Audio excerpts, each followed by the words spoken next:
मी करते झटपट अशी पावभाजी. तर मी लगेचच साहित्य सांगते. पहिल्यांदा मी बटाटे आणि फ्लॉवर आणि मटार हे बारीक करून कुकरला 7-8 शिट्ट्या मारल्या आणि त्याच्यानंतर हे त्याचा लगदा झालेला आहे. तर आपण स्टार्ट करू. हे सगळ्या अशा भाज्या घेतलेल्या आहेत. कढई घेतलेली आहे. आता गॅसवर कढई गरम झालेली आहे. त्यामध्ये आपण टाकूया जिरं थोडंसं फुललं की त्याच्यामध्ये आपण टाकायचं आहे बारीक चिरलेला कांदा.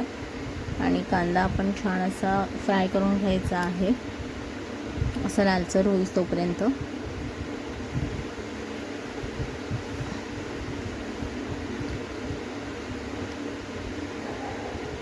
आता कांदा बघा असा आपण छान असा लालसर करून घ्यायचा आहे. त्यानंतर आपण टाकायचं आहे त्यामध्ये अद्रक लसूणची पेस्ट टाकलेली आहे आणि तीसुद्धा आपण छान अशी मिक्स करून घ्यायची आहे आणि भाजून घ्यायची आहे.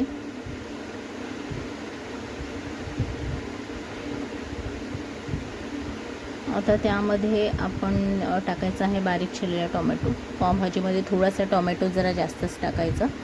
तर आपण टाकलेलं आहे ते एक कांदा घेतला होता मोठा, तर 2 टोमॅटो आपण घेतलेले आहेत असे मोठे आणि दी लाल घेतलेले आहे जेणेकरून ते जास्त लगेच शिजतील. तर त्याला छान आपण नरम करून घ्यायचं आहे आणि कांदा आणि टोमॅटोला असा एकजीव करून घ्यायचं आहे. त्यानंतर आपण त्याच्यामध्ये टाकायचं आहे शिमला मिरची बारीक चिरलेली. ही एक अशी मोठी शिमला मिरची मी ते घेतलेली आहे आणि बारीक चिरून घेतलेली आहे. आता या सगळ्या भाज्या अशा छान अशा शिजवून घ्यायच्या. तर असं काय आपल्याला जे पावभाजी आपल्याला घोटतात वगैरे तसं काही करायचं नाही आहे. ऑलरेडी कुकरमध्ये सगळं आपण घोटून घेतलेलं आहे. तर यामध्ये मी टाकलेलं आहे हळद आणि लाल तिखट टाकलेलं आहे, आपलं घरगुती जे लाल तिखट असतं ते, आणि छान असे मिक्स करून घ्यायचं.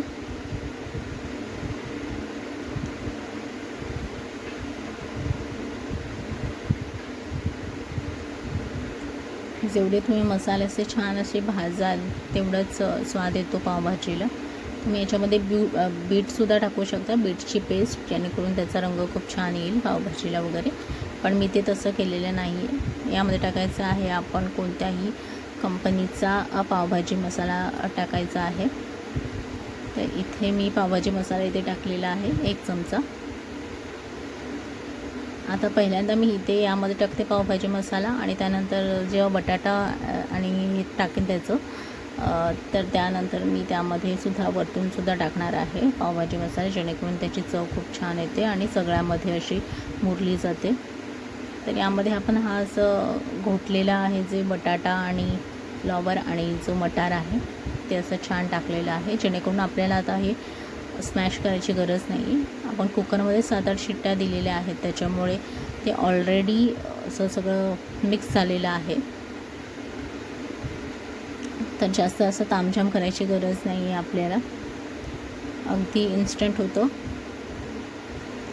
तर आता सगळं मिक्स करून झालेलं आहे भाज्या. आता आपण यामध्ये टाकूया वरून असा पावभाजी मसाला टाकलेला आहे.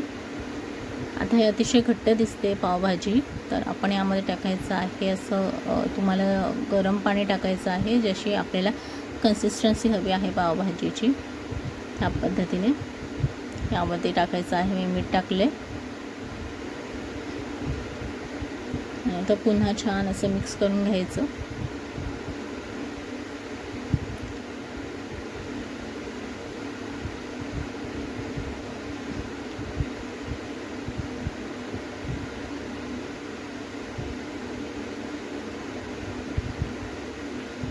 आता अतिशय घट्ट दिसतंय, तर हवं शक्य असल्यास आपण त्याच्यामध्ये पाणी टाकायचं आहे आणि गरम पाणी टाकायचं, जेणेकरून चव तशीच राहते म्हणून. तर यामध्ये मी आता पाणी टाकलेलं आहे थोडंसं सेलसर होण्यासाठी.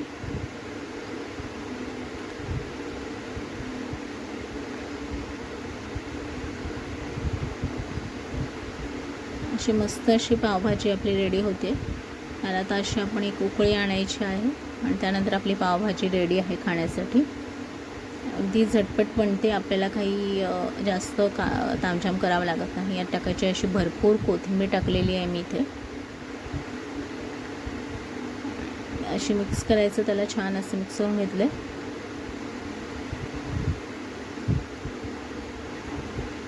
आता आपण याला उकळी देऊया आणि त्याचं तेलसुद्धा बाजूने असं करा सुटते तेलाची. आता छान अशी उकळी आली आहे पावभाजीला, बघू शकता. आणि कन्सिस्टन्सीसुद्धा खूप व्यवस्थित झालेली आहे, जशी पावभाजीची असते तशी. त्यामध्ये